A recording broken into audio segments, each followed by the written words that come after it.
Hi, welcome back. Today we're talking about three things: Kippah, Tallit, and Tefillin. We're talking about the ritual garb that some Jews wear during prayer. So the Kippah, or the head covering, sometimes referred to as a yarmulke in the Yiddish term. You might actually even hear or read a skull cap, which is a very, very old school term. Haven't heard that one used in, I don't know, 30 years or so. But it might be out there, so you might run into it, so just understand that part as well. We start off with the kippah today, which is, as I just said, the head covering that's worn during prayer by most Jews, I should say. So we're going to take a look at these three things, and one of the things about kippah, talit, and tefillin, which are all ritual garbs that you wear during prayer, is that some movements in Judaism have made them voluntary. Okay, so you should know that first. If you attend a Reform or Reconstructionist service, you may see people not having their heads covered. You may see them without a talit or something like that, or not use tefillin on a weekday, and that's the reason why. Okay, so let's go more on the traditional side of things to give the background for these items. Jewish law dictates that originally a man's head, but in more egalitarian times, a person's head should be covered during prayer. Okay? For that reason, because you're sanctifying God. Okay? You're showing that there's a higher power above you, symbolized by the kippah on your head. And that actually comes from a Talmudic statement made by Rabbi Huna ben Yoshua, who never walked 4 cubits, which was 2 meters, without his head covered. And he would explain, because the divine presence is always over my head, is what he used to say. So that was a reminder for him, the Talmudic sage, Rabbi Yehoshua. The other rabbis of the Talmud then take that and make it into a law that no person's head should be uncovered during prayer. Also, according to the Code of Jewish Law, which is the Shulchan Aruch, it strongly recommends to have your heads covered when you shouldn't walk more than those 4 cubits bareheaded. So it does make its way into the customs and laws of our religion, because we want to honor God, especially when you're praying. So you want to have that feeling for it. Rabbi Isaac Klein, who is a conservative rabbi who wrote the Guide to Jewish Religious Practice, said that Jews should cover their heads when in the synagogue and when they pray or have a sacred service or a sacred study, okay, or acting in a religious way or religious act, and when eating. So in many ways, Rabbi Isaac Klein is saying that you should be wearing a kippah, having your head covered all the time, because most people during the day are doing some sort of sacred act or sacred study, engaged in a ritual act, or eating. Okay, and those other times you're in the sanctuary praying. So in many ways, that's the way that works. In the 19th century, in the mid-19th century, Rabbi Isaac Wise, who was a Reform rabbi, rejected the kippah and said that it doesn't actually have to be worn. And it became something of a option for people. The reason, of course, that idea started was that wearing a kippah in public sort of makes you stand out. You're different than everyone else. So they actually, the Reform movement wanted to fit in more with the population that they lived in, and decided that they should not make it mandatory to cover your head.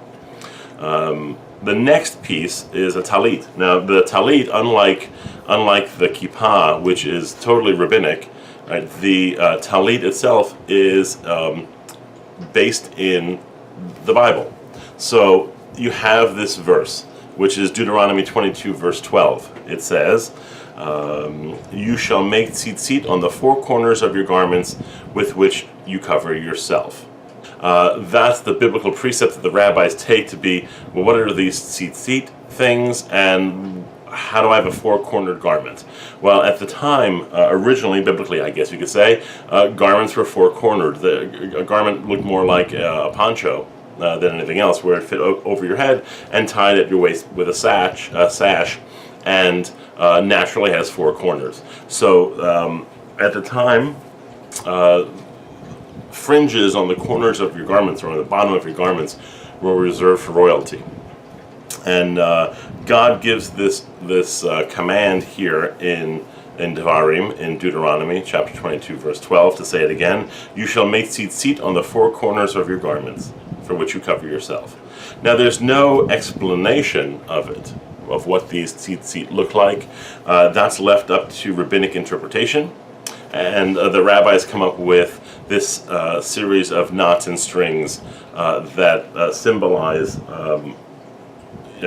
God and the mitzvot and the deeds that we're supposed to do, which of course equals 613, and they have a way of getting those knots and strings to add up. You will see videos on how to create tzitzit and how to tie them. You'll also see what I'm talking about. So what does that mean? So the reason why we have these tzitzit is that, and God says this in a separate place in the Torah, in Bamidbar, in Numbers chapter 15, verses 37 to 40, it says, that shall be your fringe. Look at it and recall all the commandments of the Lord and observe them, so that you do not follow your heart and eyes in your lustful urge. Thus you shall be reminded to observe all of your commandments and to be holy to God. I am the Lord your God, who brought you out of the land of Egypt, to be your God, I, the Lord your God. And so you get a little bit more of an idea of what this Tallit thing is all about, in terms of the tzitzit, not the Tallit itself. Originally, you could put tzitzit on any garment that's four-cornered.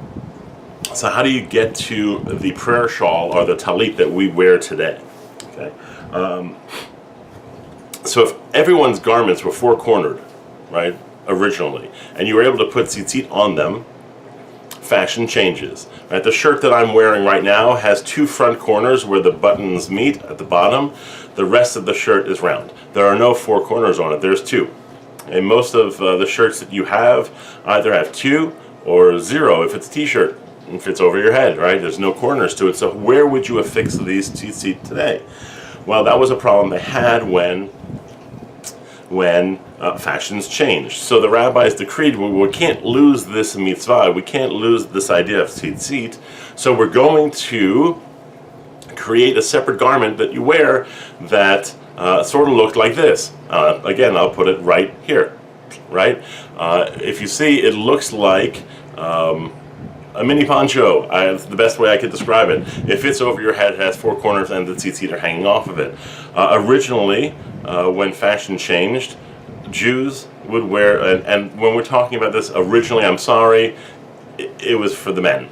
So the tzitzit were worn as this garment over your clothes, right? So you wore it over the shirt that you wore, right? Because you want to still have this command happen. Now, of course, Jewish history does not bode well for the Jews, and there's always a bad moment in time where we're either living in a land that we're oppressed in, or we're oppressed to the point of not being able to practice our religion the way we want to, and it was dangerous to have your tzitzit out, right? So the rabbis decided, okay, you know what, we'll decree this.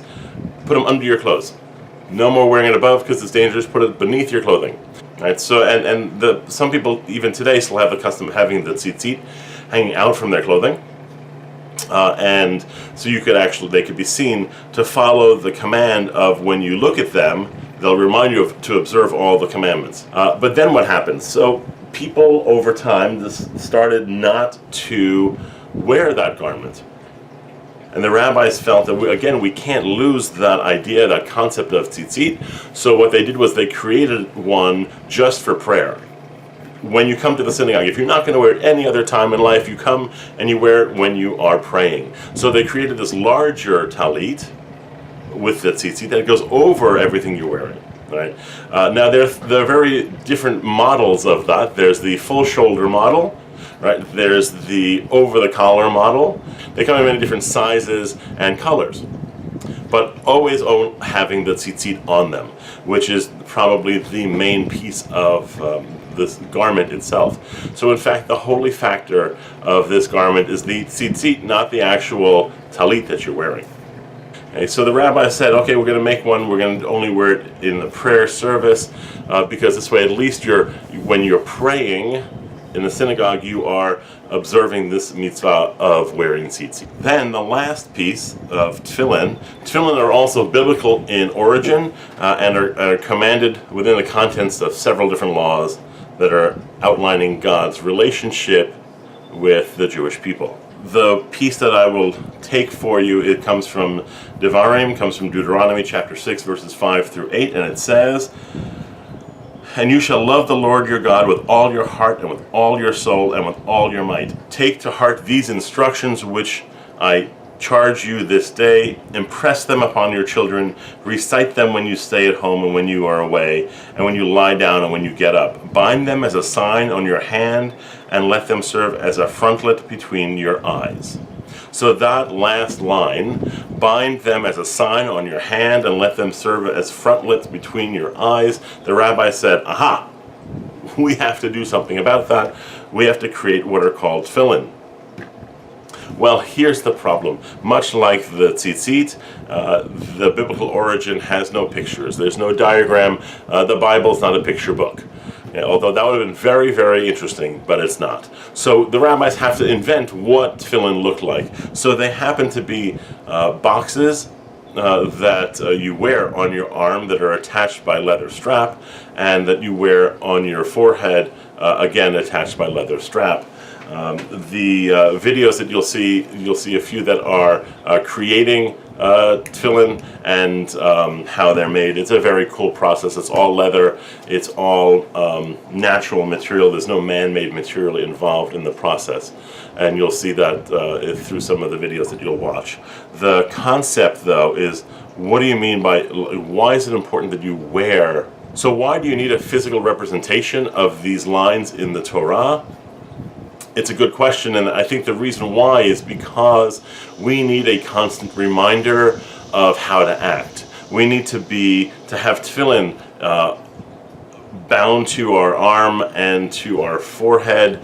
The tallit that you're wearing that has tzitzit on them are all pieces that help you. Well, I should say also the kippah.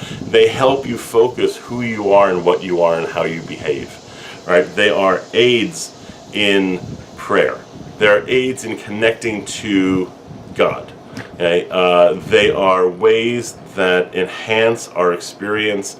The talis, the tefillin, the kippah are all made to be aids for people to reach a certain level of spirituality.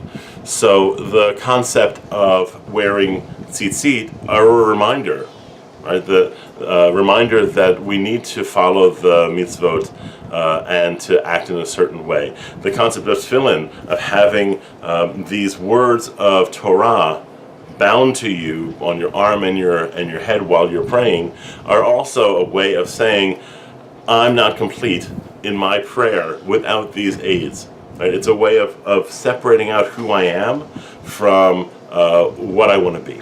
Okay? And really during prayer, you actually do that. You are able to heighten your experience with these tools. If you just watch the prayer segment in this series, you'll note that I talked about kavanah, this idea of getting to the zone of prayer. And in fact, these tools, the kippah, the tallit, and the tefillin, actually help you get into that zone. The rabbis knew that it was so difficult to do that on your own, and there's so many things that pull you in different directions. So when you set aside time for tefillah, and you set yourself up with a kippah, with your tallit, with your tefillin, it's different. It's your uniform for prayer. It's your ability to separate yourself out from the moment and focus really on what you're doing.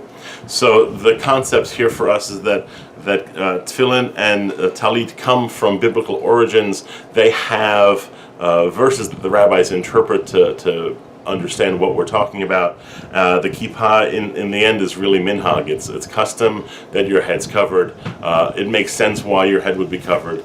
If you want to give it a shot to go get a kippah Tallit and Tefillin to help you in your prayer, do that. I recommend not online purchases, because these are personal things. It's not like buying a towel where you can just go to the online store and say, yeah, I like the purple one, and just buy it and have it delivered. These things are personal. They are going to hopefully transcend you when you pray, so you really want to connect with them. I suggest a Judaic store somewhere in the area or in town where you can go and actually touch them and say, yes, this is the material I'm looking for, this is the size I want in my Tallit, this is how I want my Tefillin to be, this is the Kippah I want, it looks good on my head. I suggest you try that out if you are looking into doing things like that. Good luck, and see you soon.